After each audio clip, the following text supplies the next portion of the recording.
ಹರೇ ಶ್ರೀನಿವಾಸ. ಕೃಷ್ಣನ ಭಕ್ತರಿಗೆಲ್ಲ ನನ್ನ ನಮಸ್ಕಾರ. ದಯವಿಟ್ಟು ನನ್ನ ಚಾನಲ್ಗೆ ಸಬ್ಸ್ಕ್ರೈಬ್ ಮಾಡಿ. ಇವಾಗ ವಿಡಿಯೋಗೆ ಹೋಗೋಣ. ದುಷ್ಟರೆನ್ನದೆ ದುರ್ವಿಷಯದಿಂ ಪುಷ್ಟರೆನ್ನದೆ ಭೂತಕರ್ಮ ಭ್ರಷ್ಟರೆನ್ನದೆ ಶ್ರೀಧ ವಿಠಲ ವೇಣುಗೋಪಾಲ. ಕೃಷ್ಣ ಕೈ ಬಿಡಿಯುವನು ಸತ್ಯ, ವಿಶಿಷ್ಟ ದಾಸತ್ವವನ್ನು ಪಾಲಿಸಿ ನಿಷ್ಠೆಯಿಂದಲಿ ಹರಿಕಥಾಮೃತ ಸಾರ ಪಠಿಸುವರ. ಹರೇ ಶ್ರೀನಿವಾಸ. ಇವ್ರ ಮನೆಗೆ, ದೇವ್ರ ಮನೆಗೆ ಬಂದ ತಕ್ಷಣ ಎಷ್ಟು ಚೆನ್ನಾಗಿ ಕಾಣಿಸುತ್ತೆ ಗೊತ್ತಾ. ದೇವ್ರ ಮನೆ ಎಷ್ಟು ಚೆನ್ನಾಗಿ ಅಲಂಕಾರ ಮಾಡಿದ್ದಾರೆ. ತುಂಬಾ ಚೆನ್ನಾಗಿದೆ ನೋಡಿ. ಎಲ್ಲರೂ ಭಕ್ತಿಯಿಂದ ನಮಸ್ಕಾರ ಮಾಡಿ. ವರ್ಣನೆ ಮಾಡೋಕ್ಕೆ ಸಾಧ್ಯ ಇಲ್ಲ ನೋಡಿ. ಎಷ್ಟು ಚೆನ್ನಾಗಿ ಬೆಳ್ಳಿದು ಶಂಖಚಕ್ರ. ಇವತ್ತು ಏಕಾದಶಿ ಆದ್ದರಿಂದ ಎಷ್ಟು ಚೆನ್ನಾಗಿ ಪಳಪಳ ದೇವರು ಚೆನ್ನಾಗೆ ಕಾಣಿಸ್ತಾ ಇದೆ ನೋಡಿ. ಲಕ್ಷ್ಮೀ ದೇವಿಗೆ ಬಂಗಾರ ತಾಳಿ ನೋಡಿ. ಇದೆಲ್ಲ ನಾನು ನಿಮಗೆ ತೋರಿಸಿದ್ದೀನಿ. ನಮ್ಮ ಪುಟ್ಟ ಕೃಷ್ಣ ಎಷ್ಟು ಚೆನ್ನಾಗಿ ಕಡಗೋರು ಇಟ್ಕೊಂಡು ನಿಂತಿದ್ದಾನೆ. ಮತ್ತು ಮೊನ್ನೆ ತಾನೇ ತ್ರಿವೇಂದ್ರಂ ದರ್ಶನ ಆಯಿತು. ಇನ್ನೂ ಅದರದ್ದು ಪಾಪ ವಿಡಿಯೋ ಹಾಕಿಲ್ಲ. ಎಲ್ಲರೂ ಭಕ್ತಿಯಿಂದ ನಮಸ್ಕಾರ ಮಾಡಿ. ಹರೇ ಶ್ರೀನಿವಾಸ. ನೋಡಿ, ಚಕ್ರಾಬ್ಜ ಮಂಡಲ, ಇದು ಕುಬೇರನ್ ರಂಗೋಲಿ.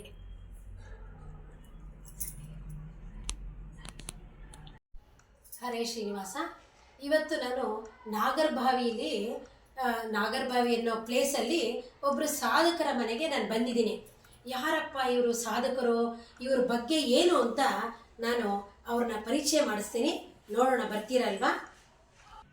ಈಗ ಭಕ್ತಿಪೂರ್ವಕ ದೊಡ್ಡ ಸಾಧಕರಿಗೆ ನೀವು ನಮಸ್ಕಾರ ಮಾಡಬೇಕು. ಈಗ ನಾನು ಅವ್ರನ್ನ ಪರಿಚಯ ಮಾಡಿಸ್ತೀನಿ. ಹರೇ ಶ್ರೀನಿವಾಸ ಮೇಡಮ್. ಹರೇ ಶ್ರೀನಿವಾಸ.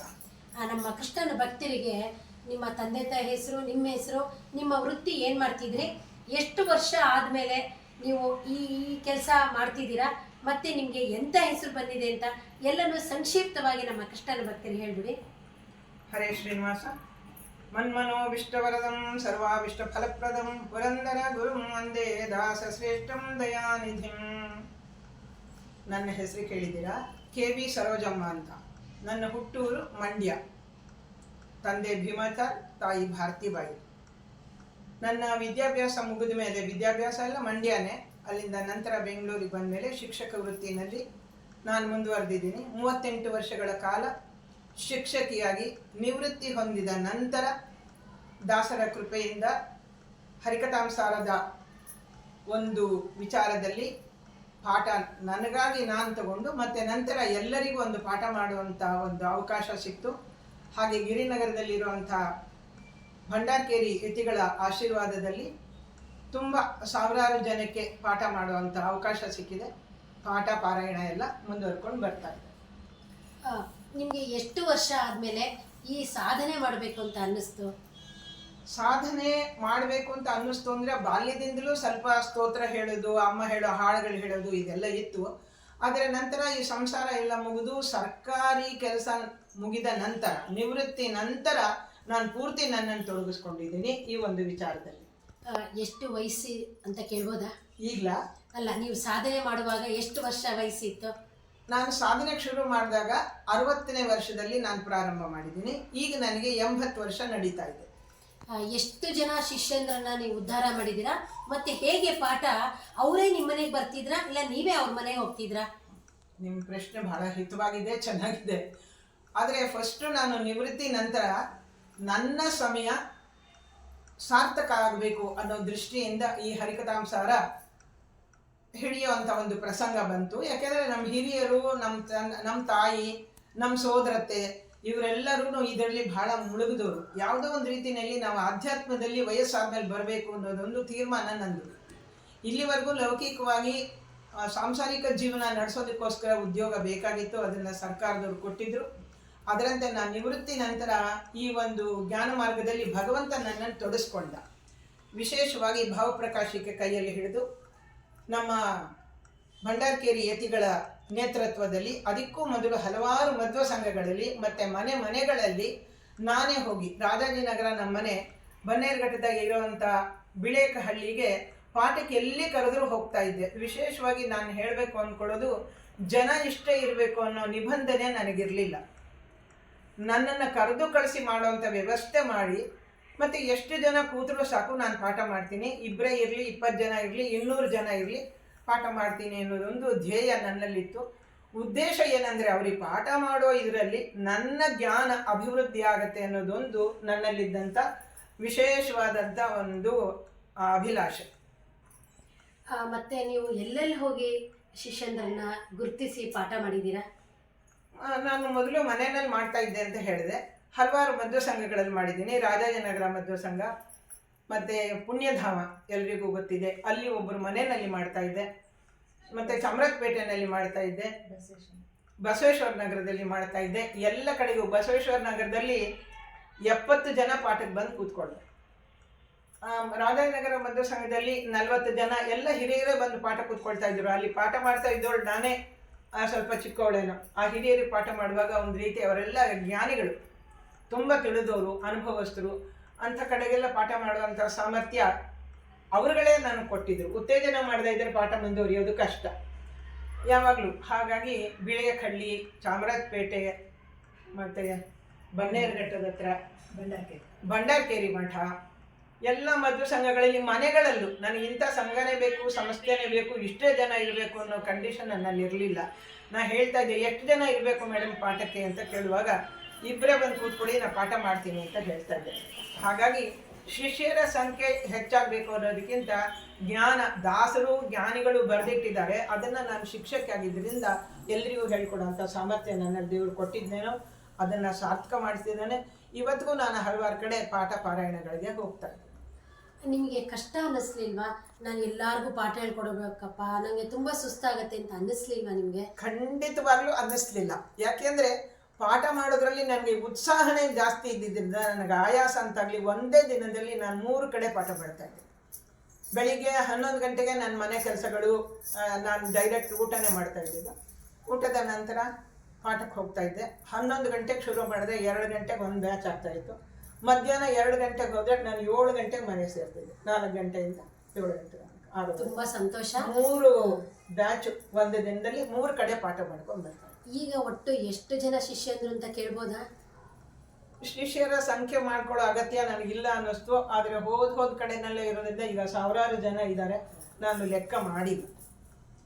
ಈಗ ಅಕಸ್ಮಾತ್ ಕೃಷ್ಣನ ಭಕ್ತರು ಯಾರಾದರೂ ನಿಮ್ಮ ನಂಬರ್ ಕೊನೆಗೆ ಹೇಳಿ, ಕೃಷ್ಣನ ಭಕ್ತರು ಯಾರಾದರೂ ನಾನು ಹರಿಕಥಾಂಸಾರ ಕಲಿಬೇಕು ನಿಮ್ಮ ಹತ್ರ ಅಂತ ಏನಾರು ಬಂದರೆ ಹೇಳ್ಕೊಡ್ತೀರಾ ಅವ್ರಿಗೆ? ಖಂಡಿತವಾಗ್ಲೂ ಅಗತ್ಯವಾಗಿ ಅವರ ಸಮಯಕ್ಕೆ ನಾನೇ ಹೊಂದಿಕೊಂಡು ಹೇಳ್ಕೊಡ್ತೀನಿ. ನೋಡ್ದಾ, ಇನ್ನೇನು ಬೇಕು ನಿಮಗೆ, ಗೊತ್ತಾಯ್ತಾ? ಮತ್ತು ಇನ್ನೊಂದು ನಾನು ಮುಖ್ಯವಾಗಿ ಏನು ಹೇಳಬೇಕು ಅಂದರೆ, ನಾನು ಸುಮಾರು ಹಿರಿಯವ್ರದೆಲ್ಲ ಸಾಧನೆ ಮಾಡಿರೋರ್ದೆಲ್ಲ ವಿಡಿಯೋ ಮಾಡಾಕಿದ್ದೀನಿ. 60 ವರ್ಷ ಆಗೋಯ್ತು, ಇನ್ನು ನಮ್ದೆಲ್ಲ ಜೀವನ ಮುಗಿದೋಯ್ತು. ಕೈಯಲ್ಲಿ ರಿಮೋಟು, ಟಿ ವಿ ಇಷ್ಟೇ. ಕೆಲವರು ದೇವಸ್ಥಾನಕ್ಕೆ ಹೋಗುತ್ತಾರೆ, ಕೆಲವರು ಅಲ್ಲಿ ಇಲ್ಲಿ. ಪಾಪ ಅವ್ರಿಗೆ ಏನು ಸಮಯ ಹೆಂಗೆ ವ್ಯರ್ಥ ಆಗುತ್ತೆ ಅಂತ ಗೊತ್ತಿರಲ್ಲ. ಆದರೆ ನಿಜ ಹೇಳ್ತೀನಿ, ಬರೋದು ಒಬ್ಬರು ಹೋಗೋರೊಬ್ಬರು. ಬಂದಿದ್ರಲ್ಲಿ ಈ ಮನುಷ್ಯ ಜನ್ಮನ ಸಾರ್ಥಕ ಮಾಡ್ಕೋಬೇಕು. ನಾನು ಯಾಕೆ ಇಂಥ ಸಾಧಕರನ್ನೆಲ್ಲ ನಾನು ತೋರಿಸಿ ವಿಡಿಯೋ ಮಾಡಾಕ್ತೀನಿ ಅಂತ ಅಂದ್ಕೊಂಡಿದ್ದೀರಾ? ನನಗೇನು ಬೇರೆ ಮಾಡೋಕ್ಕೆ ಕೆಲಸ ಇಲ್ಲ ಅಂದ್ಕೊಂಡಿದ್ದೀರಾ? ಖಂಡಿತ ಇಲ್ಲ. ನಾನು ಇವ್ರ ಥರನೇ ಸಾಧನೆ ಮಾಡಬೇಕು. ನಾನೊಬ್ಬಳೇ ಅಷ್ಟೇ ಇಲ್ಲ, ನೀವು ಕೂಡ ಸಾಧನೆ ಮಾಡಬೇಕು. ವಯಸ್ಸಾಗೋಯ್ತು ಅಂತ ವಯಸ್ಸಲ್ಲ, ವಯಸ್ಸಿದ್ರೂ ಕೂಡ ವಯಸ್ಸು ಮೇಲೆ ನಾವು ಚಾಲೆಂಜ್ ಹಾಕಿ ನಮ್ಮ ಸಾಧನೆನ ಇನ್ನೂ ಸಾಧಕ ಮಾಡ್ಕೋಬೇಕು. ನೋಡಿ, ಅವ್ರು ಹೇಳಿದ್ರು, ಯಾರು ಬೇಕಾದರೂ ಕೂಡ ಗೊತ್ತಾಯ್ತು ಅವ್ರಿಗೆ ಫೋನ್ ಮಾಡಿ ನೀವು ಕೂಡ ಪಾಠನ ಹೇಳಿಸ್ಕೋಬೋದು. ಮೇಡಮ್, ನಿಮ್ಮ ನಂಬರ್ ಹೇಳ್ತೀರಾ? ಇನ್ನು ಏನಾದರೂ ಮಾತಾಡೋದು ಇದೆಯಾ ನೀವು? ಇಲ್ಲ, ಹಾಗೇನಿಲ್ಲ. ನೀವು ಒಂದು ಹೇಳಿದ ವಿಚಾರದಲ್ಲಿ ಬಹಳ ಚೆನ್ನಾಗಿದೆ. ಯಾವಾಗ್ಲೂ 60 ವರ್ಷದ ನಂತರ ನಾವು ಆಧ್ಯಾತ್ಮಿಕ ಕಡೆಗೆ ಬರ್ತೀವಿ. ಸಾಂಸಾರಿಕದಿಂದ ಯಾವಾಗಲೂ ನಮ್ಗೆ ಇದ್ದೇ ಇರುತ್ತೆ, ಏನೋ ಒಂದು ಬೇಕು ಅಂತಲೇ ದೇವ್ರ ಕೈ ಮುಗಿಯೋದು, ಏನೂ ಇಲ್ಲದೆ ನಮಸ್ಕಾರ ಹಾಕಲ್ಲ ನಾವು, ಸ್ವಾಮಿ ಇದನ್ನು ಕೊಡು ಅದನ್ನು ಕೊಡು ಅಂತ. ಆದರೆ ಮನುಷ್ಯ ಜನ್ಮ ಬಂದಿದೆ, ಅದರಲ್ಲೂ ವೈಷ್ಣವರು ಬ್ರಾಹ್ಮಣರು, ಈ ವಿಚಾರ ಹೇಗೋ ನನಗೆ ಗೊತ್ತಿಲ್ಲ, ಎಲ್ಲರಲ್ಲೂ ಆಧ್ಯಾತ್ಮದ ಕಡೆಗೆ ಮನಸ್ಸನ್ನು ಕೊಡಬೇಕು ಅನ್ನೋದೇ ನನ್ನ ಒಂದು ಸಂದೇಶ. ಹಾಗೆಯೇ ಪ್ರತಿಯೊಂದು ದೃಷ್ಟಿನಲ್ಲೂ ನಾವು ಅದು ಪದ್ಯದ ರೂಪದಲ್ಲಿದೆ, ಷಟ್ಪದಿಗಳ ರೂಪದಲ್ಲಿ, ಒಂದೇ ಒಂದು ಷಟ್ಪದಿ. ಹಾಗಾಗಿ ಅದರಲ್ಲಿ ಏನು ಹೇಳ್ತಾ ಇದ್ದಾರೆ, ಮಕ್ಕಳಾಡಿಸುವಾಗ ಮಡದಿಯೊಳಕ್ಕರದಿ ನಲಿವಾಗ ಹಯ ಪಲ್ಲಕ್ಕಿ ಗದ ಮೊದಲಾದ ವಾಹನಗಳೇರಿ ಮೆರೆವಾಗ ಬಿಕ್ಕುವಾಗ ಆಕಳಿಸುತ್ತಲಿ ದೇವಕ್ಕೆ ತನೆಯನ ಸ್ಮರಿಸು ಧ್ಯಾನರ ಸಿಕ್ಕನು ಯಮದೂತರಿಗೆ ಆವಾವಲ್ಲಿ ನೋಡಿದರು ಅಂತ ಹೇಳಿ. ಮಕ್ಕಳಾಡಿಸುವಾಗ ಮಡದಿಯೊಳಕ್ಕರದಿ ನಲಿವಾಗ, ಈಗ ನಮ್ಗೆ ಲೌಕಿಕವಾಗಿ ನಮ್ಮ ಮಕ್ಕಳನ್ನ ಆಟ ಆಡಿಸೋದು, ನನ್ನ ಹೆಂಡತಿ ಜೊತೆನಲ್ಲಿ ಚೆನ್ನಾಗಿರೋದು ಅಂತ ಅರ್ಥ ಅಲ್ಲ. ಮಕ್ಕಳು ಅಂದರೆ ನಮ್ಮ ಇಂದ್ರಿಯಗಳು. ಇಂದ್ರಿಯಗಳ ಜೊತೆನಲ್ಲಿ ನಾವು ವ್ಯವಹಾರ ಮಾಡುವಾಗ ಮಡದಿ ಅಂದರೆ ಮನಸ್ಸು, ನಮ್ಮ ಮನಸ್ಸಿನ ಜೊತೆನಲ್ಲಿ ನಾವು ಯಾವಾಗಲೂ ಹೊಂದ್ಕೊಂಡಿರ್ಬೇಕು. ಮನಸ್ಸು ಹೇಗೆ ಹೇಳ್ತಿದೆಯೋ ಹಾಗೆಲ್ಲ ಹೋಗೋದು ಅಂತಲ್ಲ, ಅದಕ್ಕೆ ತಿಳುವಳಿಕೆ ಕೊಟ್ಟು ಹೀಗೆಲ್ಲ ಹಾಗೆ ಅಂತ. ಮಡದಿ ಒಳಕ್ಕರದಿ ನಲಿವಾಗ ಹಯ ಪಲ್ಲಕ್ಕಿ ಗಜ ಮೊದಲಾದ ವಾಹನಗಳೇರಿ ಬೆರೆವಾಗ ಅಂತ ಹೇಳಿದ್ದಾರೆ. ಬಾಲ್ಯ ಯೌವನ ಮುಪ್ಪು ಈ ಒಂದು ಹಂತಗಳಲ್ಲಿ ಇರುವಾಗ ನಮಗೆ ಯಾವುದೇ ರೀತಿ ಇದ್ರೂ ಪರಮಾತ್ಮ ನಮ್ಮನ್ನು ಕೈ ಹಿಡಿದು ನಡೆಸಲಿ ಅಂತ ಜಗನ್ನಾಥದಾಸರು ಸಂದೇಶ ಕೊಡ್ತಾ ಅವ್ರು ಹೀಗೆ ನಡ್ಕೋಬೇಕು ಅಂತ ಹೇಳಿದ್ದಾರೆ. ತುಂಬ ಸಂತೋಷ, ತುಂಬ ಅದ್ಭುತವಾಗಿ ಹೇಳಿದ್ದೀರಾ. ಮತ್ತೆ ನಿಮಗೆ ಹೆಸರು ಬಂದಿದೆ ಅಂತ ಕೇಳ್ಪಟ್ಟೆ, ಯಾವ ಹೆಸರು ಅಂತ ನಿಮ್ಮ ಬಾಯಲ್ಲೇ ಹೇಳ್ಬಿಡಿ. ನಮಗೆ ಹೆಸರು ಬಂದಿದೆ ಅಂದರೆ ಒಂದು ವಿದ್ಯಾ ಸೇವಾ ರತ್ನ ಅಂತ ಸರ್ಕಾರಿ ಇದರಲ್ಲಿ ಬಂದಿತ್ತು ನನಗೆ. ಆಗ ಅಂದ್ಕೊಂಡೆ ನಾನೇನು ವಿದ್ಯೆ ಮುಫತ್ತಾಗಿ ಮಾಡ್ತಾ ಇಲ್ಲ, ಸಂಬಳ ತಗೊಂಡು ಕೆಲಸ ಮಾಡ್ತಾ ಇದ್ದೀನಿ ಸರ್ಕಾರಿದು ಅಂತ. ಹಾಗೆ ಆ ವಿದ್ಯಾ ಸೇವಾ ರತ್ನ ಅನ್ನೋ ಬಿರುದು ಏನು ಕೊಟ್ಟಿದ್ರು ಆ ಸೇವೆ ಮಾಡುವಂಥದ್ದನ್ನು ನಿವೃತ್ತಿ ನಂತರ 20 ವರ್ಷಗಳ ಕಾಲ ಹರಿಕಥಾಮೃತ ಸಾರವನ್ನು ಕೈಯಲ್ಲಿ ಇಟ್ಕೊಂಡು ಮನೆಗಳಲ್ಲಿ ಮಧ್ವ ಸಂಘಗಳಲ್ಲಿ ಎಲ್ಲಿ ಕರೆದ್ರೆ ಅಲ್ಲಿ ಪಾಠ ಮಾಡುವಂಥ ಸಾಮರ್ಥ್ಯ ಜಗನ್ನಾಥದಾಸರು ನನ್ನಲ್ಲಿ ನಿಂತು ಮಾಡಿಸಿದ್ದಾರೆ. ಅವರಿಗೆ ನಾನು ಅಕ್ಷರಕ್ಕೂ ಚಿರಋಣಿಯಾಗಿದ್ದೀನಿ. ಹಾಗೆ ನಮ್ಮ ಮನೆಯಲ್ಲಿ ನನ್ನ ಮಕ್ಕಳು ಸಹ ಅದನ್ನು ನನ್ನ ಸಮ ಹೇಳ್ತಾರೆ ಹೇಳೋದಕ್ಕೆ ನನಗೆ ಹೆಮ್ಮೆ ಅನ್ನಿಸ್ತಾ ಇದೆ. ಅಮ್ಮ ಏನು ಎಲ್ಲಿ ಹೋಗ್ತಾಳೆ ಅನ್ನೋ ಥರ ಇಲ್ಲ, ನನ್ನ ಎಲ್ಲ ಕಾರ್ಯಗಳಿಗೂ ನನ್ನ ಮಕ್ಕಳು ಪ್ರೋತ್ಸಾಹ ಕೊಟ್ಟಿದ್ದಾರೆ. ಮಗ ಇರ್ಬೋದು, ಹೆಣ್ಮಕ್ಳು ಇರ್ಬೋದು, ಮನೆಯವರು ಇರ್ಬೋದು, ಎಲ್ಲರ ಸಹಕಾರದಿಂದ ಇಲ್ಲಿವರೆಗೂ ನಿವೃತ್ತಿ ನಂತರ 20-22 ವರ್ಷಗಳ ಕಾಲ ಆಧ್ಯಾತ್ಮದಲ್ಲಿ ಪರಮಾತ್ಮ ನನ್ನನ್ನು ನಡೆಸ್ಕೊಂಡಿದ್ದಾನೆ ಅಂತ ಹೇಳೋದಕ್ಕೆ ನಾನು ಹೆಮ್ಮೆ ಪಡ್ತಾ ಇದ್ದೀನಿ. ತುಂಬ ಸಂತೋಷ ಆಗುತ್ತೆ ಇವ್ರ ಮಾತು ಒಂದೊಂದು ಕೇಳಿದ್ರೆ ಮುತ್ತಿನಂಥ ಮಾತು. ಇವ್ರಿಗೆ ನಡೆದಾಡುವ ಹರಿಕಥಾಮೃತ ಸಾರ ಅಂತ ಎಂಥ ಹೆಸರು, ಯಾರಿಗಾನ ಬರುತ್ತೆ? ಇವ ನನಗೆ ಬಂದಿದ್ಯಾ? ಖಂಡಿತ ಇಲ್ಲ. ಈ ಥರ ಸಾಧನೆ ಮಾಡಿದ್ರೆ ಬರ್ಬೋದು. ನೋಡಿ, ಸಾಧನೆ ಮಾಡ್ತೀರಲ್ವಾ? ನೀವು ಮಾಡಿ, ನಾನು ಮಾಡ್ತೀನಿ. ಈಗ ಮೇಡಮ್ನವ್ರ ಫೋನ್ ನಂಬರ್ ಬೇಕಲ್ವಾ? ಕಾಯ್ತಾ ಇದ್ದೀರಲ್ವಾ? ಈ ಫೋನ್ ನಂಬರ್ ನನ್ನ ದೂರವಾಣಿ ಸಂಖ್ಯೆ 9611838701. ಇನ್ನೊಂದ್ಸತಿ ಹೇಳಿ. 9611838701. ಇದನ್ನ ನಾನು ಡಿಸ್ಕ್ರಿಪ್ಷನ್ ಬಾಕ್ಸಲ್ಲೂ ಹಾಕ್ತೀನಿ. ಏನು ಸಂಕೋಚ ಪಡ್ಕೋಬೇಡಿ. ಏನಪ್ಪ ನಮ್ಮಂಥವ್ರಿಗೆ ಹೇಳ್ಕೊಡ್ತಾರೋ ಇಲ್ವೋ ಎಂತನೂ ಇಲ್ಲ, ನಿಮಗೆ ಗೊತ್ತಿದೆ ನಮ್ಮ ಯೂಟ್ಯೂಬ್ ಚಾನಲ್ಲು ಎಲ್ಲರಿಗೂ ಅವಕಾಶ ಇದೆ. ನಂತರನೇ ನೀವು ಸಾಧನೆ ಮಾಡಿ, ನಾನೇನು ಮಾಡಿಲ್ಲ, ಒಟ್ಟಲ್ಲಿ ಏನೋ ಒಂಚೂರು ಪುಣ್ಯ ಮಾಡಿದ್ರೆ ನಿಮಗೂ ಕೂಡ. ಒಂದು ವಿಷಯದಲ್ಲಿ ಬ್ರಾಹ್ಮಣರಿಗೆ ಮಾತ್ರ ಹೇಳ್ಕೊಡ್ತಾರೇನೋ ಅದೇ ಇಲ್ಲ. ಜಗನ್ನಾಥದಾಸರು ಎಲ್ಲರೂ ಉದ್ಧಾರ ಆಗಲಿ ಅಂತ ಹೇಳಿದ್ದಾರೆ. ಯಾರು ಕಲ್ತ್ಕೋಬೇಕು ಅಂತ ಅಪೇಕ್ಷೆ ಪಟ್ಟರು ನಾನು ಫೋನ್ನಲ್ಲಿ ಹೇಳ್ಕೊಡ್ತೀನಿ ಅಥವಾ ಪ್ರತ್ಯಕ್ಷ ಕೇಳಿಸ್ಕೊಂಡ್ರೆ ಎಲ್ಲರೂ ಕೂಡ, ಎಲ್ಲ ವರ್ಣದವರು ಕೂಡ ಹರಿಕಥಾಂಸಾರ ಕಲಿಬೋದು. ಗೊತ್ತಾಯ್ತಾ? ಮೇಡಮ್ನವ್ರಿಗೆ ನೀವು ಫೋನ್ ಮಾಡಿದ ತಕ್ಷಣ ನೋಡಿ ನಿಮ್ಮ ಅನುಕೂಲ, ಅವರೇ ಬರಬೇಕಾ ಇಲ್ಲ ನೀವೇ ಅವ್ರ ಮನೆಗೆ ಹೋಗ್ತಿರೋ ನೋಡಿ. ಆದರೆ ಒಂದು ಮಾತು ಹೇಳ್ತೀನಿ, ಯಾರು ತಪ್ಪು ತಿಳ್ಕೊಬಾರ್ದು. ಹೋಗ್ತಾ ಬರ್ತಾ ಪಾಪ ಇವ್ರು ಏನೂ ಕೇಳಲ್ಲ, ಹೋಗ್ತಾ ಬರ್ತಾ ಇಷ್ಟು ಇಳಿ ವಯಸ್ಸಲ್ಲಿ 80 ವರ್ಷ ಅಂತ ಹೇಳ್ತಾ ಇದ್ದಾರೆ, ಹೋಗೋ ಬರೋಕ್ಕೆ ಚಾರ್ಜ್ ಕೊಟ್ಟರೆ ತುಂಬ ಸಂತೋಷ. ಇಲ್ಲ ನಮ್ಮಲ್ಲಿ ಕಾರಿದೆ ನಾವೇ ಕರ್ಕೊಂಬರ್ತೀವಿ ಅಂದರೆ ಇನ್ನೂ ಸಂತೋಷ. ಒಟ್ಟಿನಲ್ಲಿ ಇವ್ರನ್ನ ಚೆನ್ನಾಗಿ ಉಪಯೋಗಿಸ್ಕೊಳ್ಳಿ, ಯಾವುದು ಸಾಧನೆ ಮಾರ್ಗದಿಂದ ಉಪಯೋಗಿಸ್ಕೊಳ್ಳಿ ಅಂತ ಹೇಳ್ತಾ, ಇವಾಗ ನಮ್ಮ ಕಡೆಯಿಂದ ನಿಮ್ಮ ಕಡೆಯಿಂದ ಹಿರಿಯವ್ರಿಗೆ ಭಕ್ತಿಪೂರ್ವಕ ನಮಸ್ಕಾರ ಮಾಡೋಣ. ಹರೇ ಶ್ರೀನಿವಾಸ. ಹರೇ ಶ್ರೀನಿವಾಸ. ಹರೇ ಶ್ರೀನಿವಾಸ. ಬಹಳ ಆಯಿತು, ವಿಚಾರ ವಿನಿಮಯ ಆಯಿತು. ಅವರನ್ನು ಭೇಟಿ ಆಗಿದ್ದು, ಅವರು ನಮಗೆ ಭೇಟಿ ಆಗೇ ಇದ್ದರು, ಅವ್ರ ಪರಿಚಯ ನಮಗಿತ್ತು. ಆದರೆ ಆಧ್ಯಾತ್ಮದಲ್ಲಿ ಈ ಒಂದು ಸಂಭಾಷಣೆ ರೂಪದಲ್ಲಿ ಅವರನ್ನು ಭೇಟಿ ಆಗಿದ್ದಕ್ಕೆ ನಾನು ಅವರಿಗೆ ಅನಂತ ಧನ್ಯವಾದಗಳನ್ನು ದಂಪತಿಗಳಿಗೆ ಸಮರ್ಪಿಸ್ತಾ ಇದ್ದೀನಿ. ಹರೇ ಶ್ರೀನಿವಾಸ. ಶ್ರೀ ಕೃಷ್ಣಾರ್ಪಣಮಸ್ತು. ಹರೇ ಶ್ರೀನಿವಾಸ. ಹರೇ ಶ್ರೀನಿವಾಸ. ಹರೇ ಶ್ರೀನಿವಾಸ.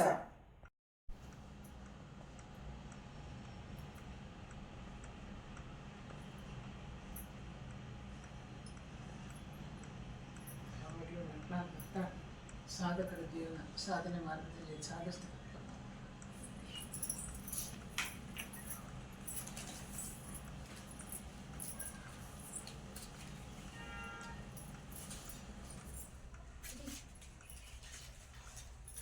ನೀವು ನಮಸ್ಕಾರ ಮಾಡಿ, ನಾನು ನಮಸ್ಕಾರ ಮಾಡ್ತೀನಿ. ಇಂಥ ಸಾಧನೆ ನಮಗೂ ಬರಲಿ ಅಂತ ಕೇಳ್ಕೊಳ್ಳಿ. ಇದೆಲ್ಲ ಕೊಟ್ಟು ತಟ್ಟೆ ಅವ್ರದ್ದು ನಿಮ್ಮದು